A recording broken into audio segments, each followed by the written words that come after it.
Inside the elegant and decorated marquee, which had risen on the vacant site opposite to the Victoria and Albert Museum, guests, including diplomats, representatives of Greater London Council and Borough of Kensington and Chelsea, and members of the business world have gathered here for a very special occasion. They have been invited by our beloved Hazar Imam, His Highness the Aga Khan, to the foundation ceremony of the Ismaili Center to be performed by Right Honorable Lord Soms, Lord President of the Council.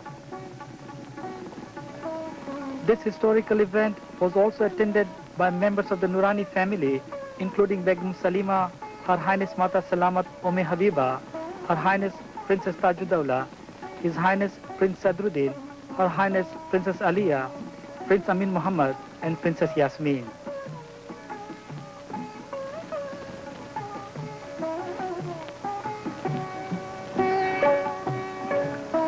The Aga Khan Foundation, which was established in 1967 to promote philanthropic activities in the developing world, recently formed a branch in the United Kingdom.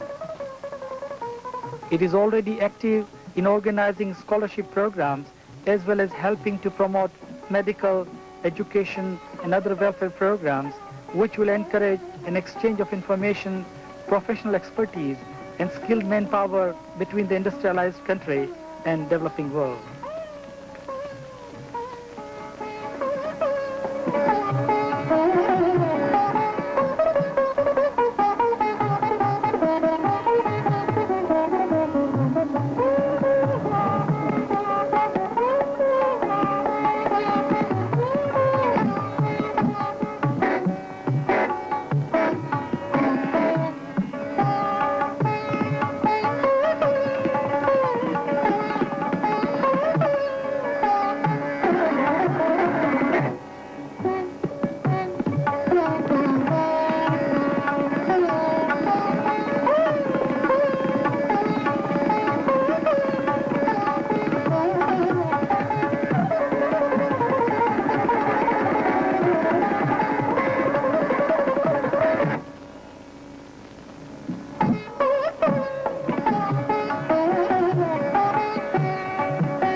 It was indeed a very exciting and wonderful experience for all the Ismailis present here to see the members of the Nurani family and to witness the warmth and affection with which they met and greeted each other.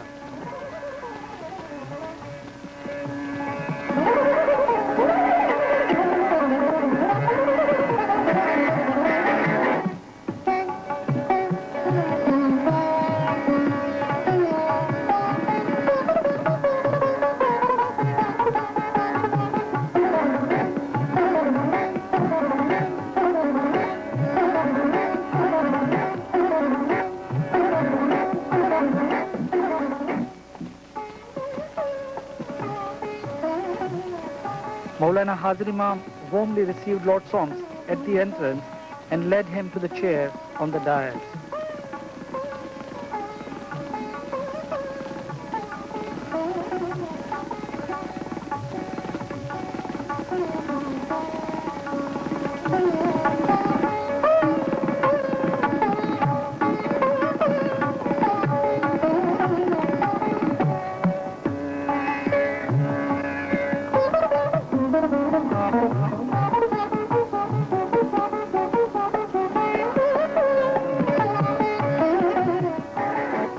The ceremony began with the recitation of Holy Quran by Dr. Farooq Topan.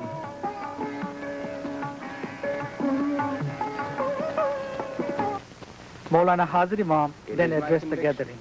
That the building of this center is symbolic of a growing understanding of Islam.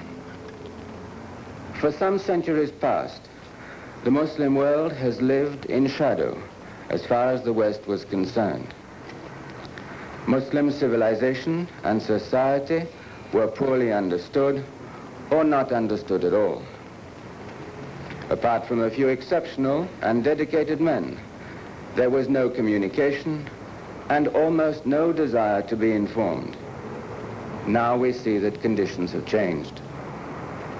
This building and the prominence of the place it has been given indicate the seriousness and the respect the West is beginning to accord Muslim civilization, of which the Ismaili community, though relatively small, is fully representative. May this understanding, so important for the future of the world, progress and flourish. I sincerely believe that when this center is completed, it will be, both by its presence and the function it fulfills, an important addition to the institutions of London, a source of pride to all who took part in its creation, and a pledge and token of understanding between East and West. Thanking Lord Solms, he said, A highly creative internationalist, and in the best and broadest sense of the word, a man of the wider world, that I welcome Lord Solms today and request him to perform this foundation ceremony. Thank you. Paying tribute to the community's traditions of hard work and self-help, Lord Solms said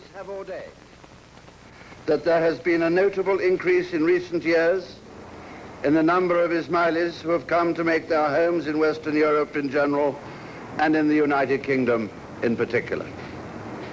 And wherever they have settled, they have made themselves most welcome.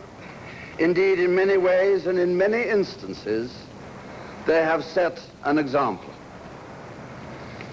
They have traditions which have been handed down over centuries, and to which they have firmly clung in all the many countries and continents in which they have lived their lives, often through many difficulties and vicissitudes.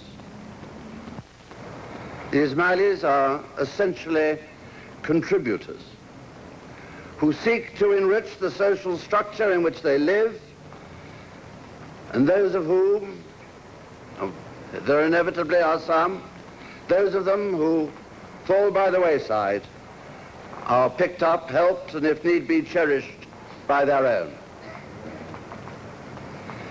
The impression I have is that these traditions and disciplines are as strong today as they were through the centuries that they have spanned by Your Highness's 48 predecessors as Imam. And that this is not unconnected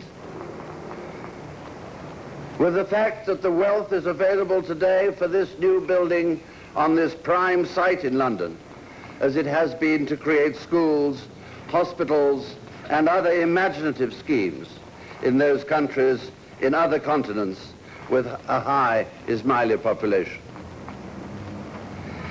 The center of which this is to be the cornerstone will fill a long-felt need by the 25,000 or so Ismaili people in this country and those of their friends and relations who come to visit them from other countries in Europe and elsewhere.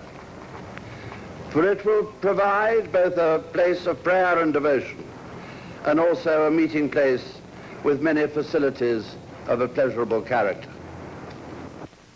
That this new building, when it is completed, will make its due contribution over many years to come.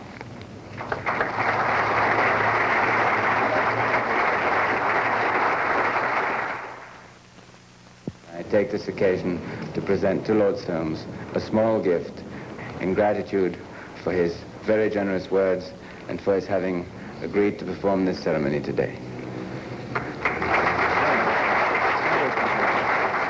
Your Highness, it looks substantial, it feels substantial.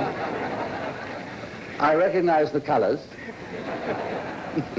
and I look forward to opening it very soon.